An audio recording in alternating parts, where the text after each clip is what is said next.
What's up, everybody? Don't even want to guess at how long it's been since I've put out a video, but after probably 30 or 40 hours, I'm finally done with the exhaust. I think it'd be a lot easier with Bender, but as you'll soon see, there are lots of pie cuts, and when you're trying to hold stuff by yourself and measure and cut and grind and get stuff exactly where you want it, it takes way longer than I would have even guessed. So a little bit of play in this tail section that we're starting at, but I think the reveal is about perfect.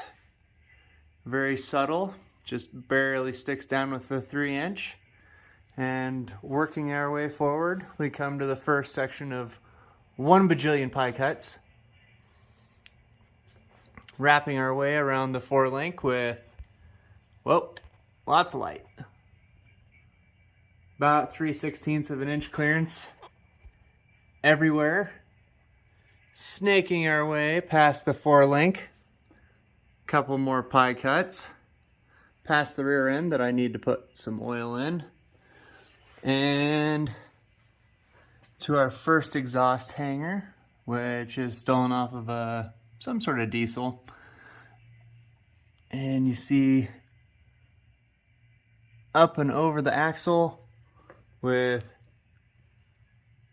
just barely enough clearance onto the Paradox muffler that I'm super excited to see how it sounds, since their advertising is zero resonance, zero drone at all RPMs. It's a 3-inch muffler, about 20-some inches long, and some nasty, ugly booger welds.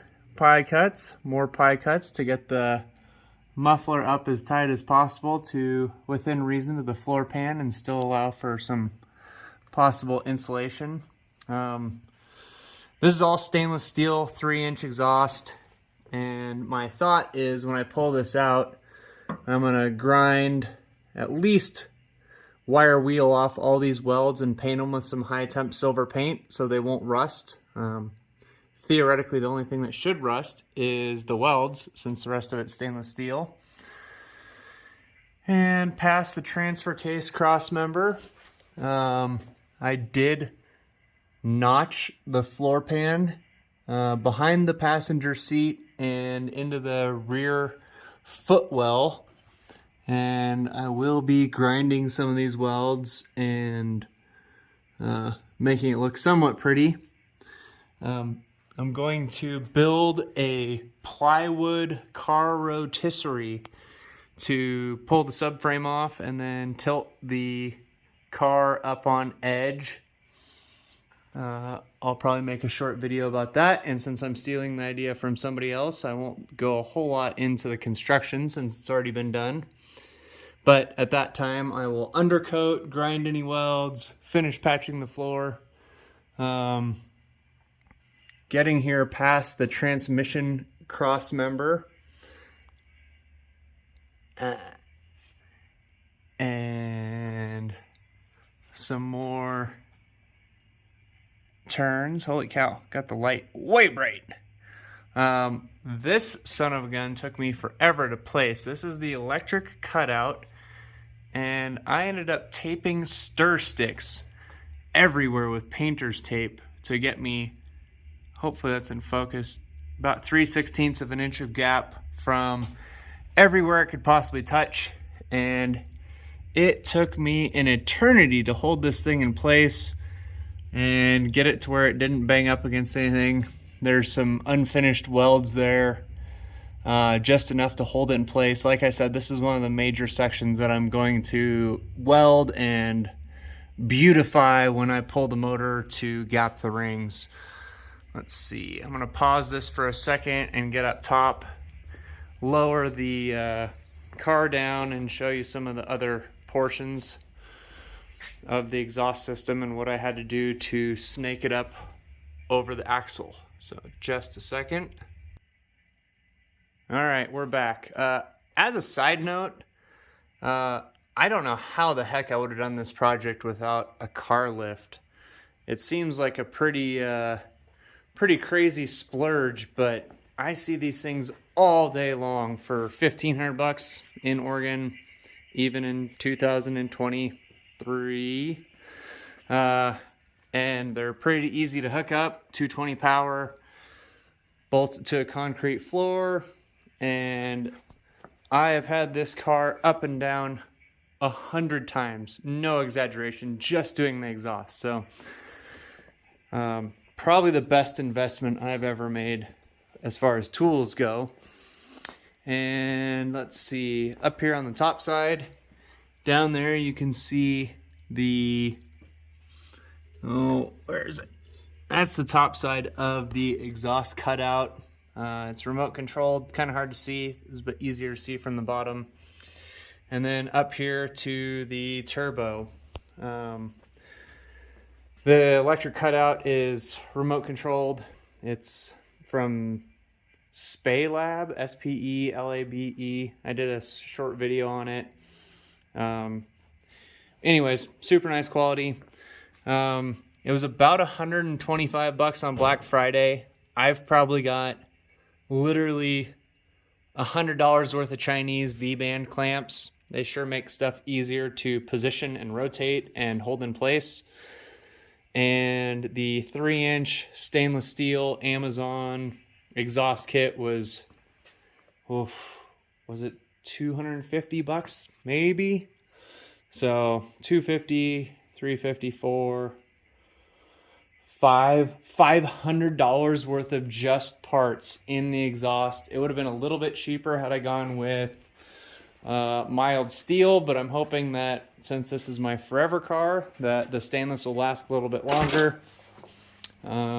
Anyways, $500 and probably 30 or 40 hours of work. So next time you go to an exhaust shop and they do a good job and they charge you $1,000, might not be the worst thing in the world. So anyways, this is the biggest thing that I haven't tidied up yet.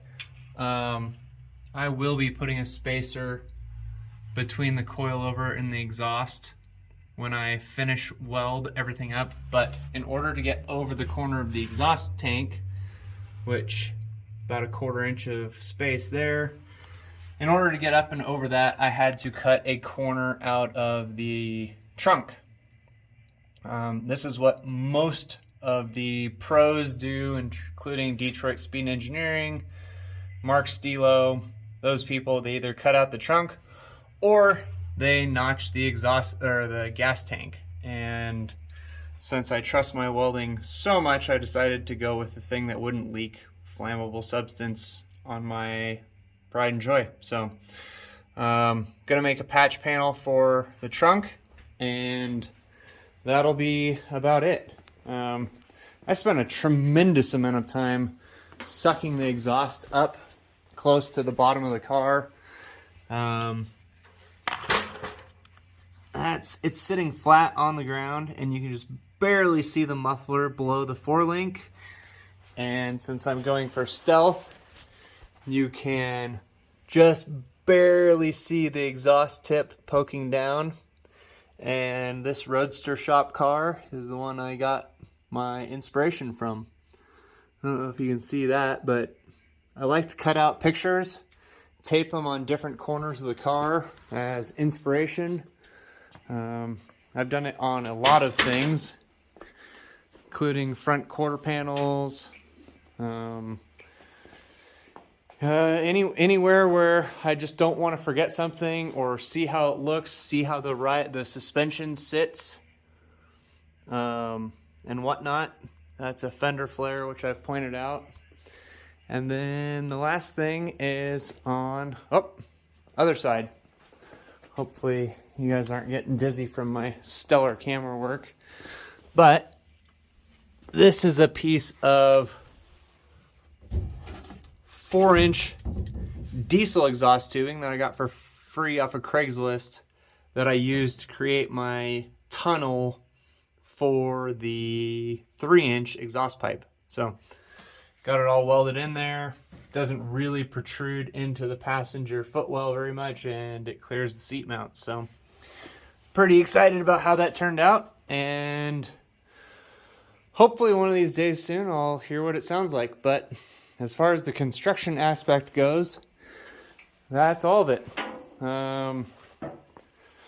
All done at midnight and all done by me. And again, like I said, I think I'm going to mask off just the sections that I welded. I might try to grind them a little bit, especially in visible spaces like underneath the engine compartment. I might try to weld that or grind those welds a little bit smoother, but I'm going to try to paint. You know what? I'm not even going to paint this section because this is all under the hood. I'm probably going to wrap it with some more exhaust wrap like I have on this side. I'm going to use that stuff.